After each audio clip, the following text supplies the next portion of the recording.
Big boss చూస్తున్నారా? చూస్తున్నాం. ఎవరు మీ ఫేవరెట్ నిఖిల్. ఎందుకు బ్రదర్? నిఖిల్ గేమ్ జెన్యూన్ ఉంటుంది, బాగా ఆడతాడు. టాస్క్ అయినా ఫస్ట్ నుంచి లాస్ట్ వరకు కూడా బాగా ఆడాడు.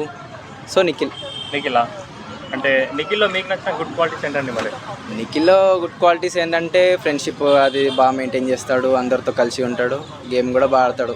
ఓకే, బ్యాడ్ క్వాలిటీస్ అంటే ఇంకా ఎక్కడైనా గేమ్ కాబట్టి కంపల్సరీ అప్పుడప్పుడు బ్యాడ్గా చేస్తారు, అప్పుడప్పుడు అంతే. బ్యాడ్ క్వాలిటీస్ అంటే తక్కువే నిఖిల్లో.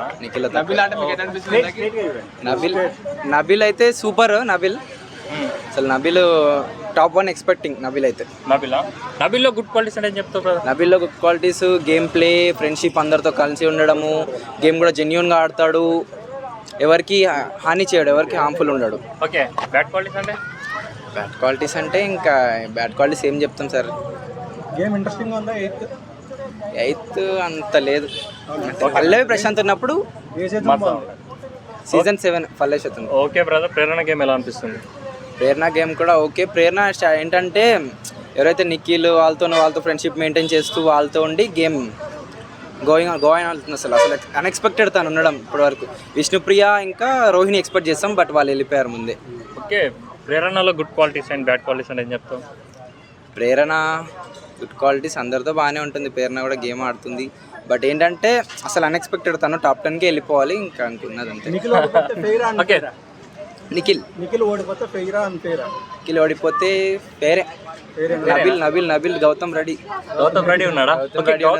గౌతంలో మీకు నచ్చిన క్వాలిటీస్ ఏంటి బ్రో? గౌతంలో నచ్చిన క్వాలిటీ అగ్రెసివ్ ఉంటాడు ఎప్పుడు, కానీ జెన్యూన్ అతను, చాలా జెన్యూన్. ఇంకా బ్యాడ్ క్వాలిటీస్ అంటే ఏం చెప్తాం? క్వాలిటీస్ అంటే ఏం చెప్తామండి, ఏం. ఓకే బ్రదర్, మరి ముక్క అవినాష్ పేరే తీయట్లేదు, టాప్ 5లో ఉన్నాడు. మరి అతను ఎలా వచ్చాడు? అసలు అతను గుడ్ క్వాలిటీస్ ఏంటి, బ్యాడ్ క్వాలిటీస్ ఏంటి? అవినాష్ కూడా అంటే మొత్తం ప్లానింగ్ తోటి ఉంటుంది. ఎక్కడైనా బయట నుంచి వచ్చారు కదా వాళ్ళు, ముందే స్టార్టింగ్లో నుంచి లేరు కదా, బట్ జెన్యూన్ ప్లేయర్ అవినాష్ కూడా చాలా బాగా ఆడతాడు, ఎంటర్టైనర్. చాలా మంది ఏమంటారంటే అసలు కమెడియన్స్కి ఎందుకు అప్పియట్లేదు, వాళ్ళు చాలా కష్టపడుతున్నారు గేమ్స్ వైజ్గా కానీ ఎంటర్టైన్మెంట్ పరంగా కానీ, ఇంకా మిగతా వారికంటే ఎక్కువ ఆడుతున్నారు అని అంటున్నారు కదా. మీరు ఎందుకు కమెడియన్కి సపోర్ట్ చేయట్లేదు? కమెడియన్కి ఎందుకు సపోర్ట్ చేయట్లంటే వాళ్ళు బయట యాక్టింగ్ చేసుకొని వాళ్ళు కమెడియన్ చేసుకున్నా వాళ్ళు ఫేమ్ అవ్వగలుగుతారు, బట్ వీళ్ళు అలా కాదు కలిసి సీరియల్స్ ఉంటేనే కదా వాళ్ళకి. సో అందుకని మీరు ఇంకా సపోర్ట్ చేస్తున్నారా?